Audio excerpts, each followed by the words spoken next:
Les agences de notation ont pris l'habitude de noter les obligations d'État de la zone euro depuis le début de la crise. Vendredi dernier, nous avons vu une dégradation de la note de 9 pays.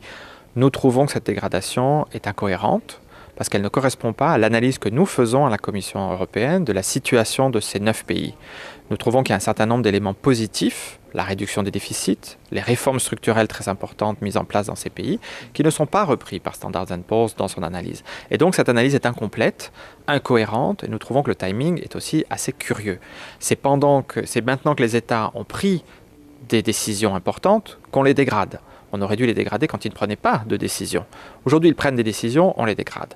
Ça, c'est vraiment très curieux.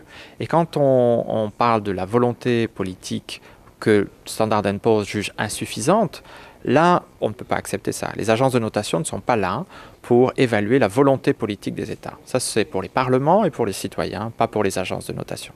Il y a un certain nombre d'acteurs qui, effectivement, ont intérêt financièrement à voir les taux des obligations des États membres à augmenter. Si un taux d'intérêt augmente, il y a forcément quelque part quelqu'un qui fait du profit sur l'augmentation de ce taux d'intérêt. Il a une rémunération plus grande.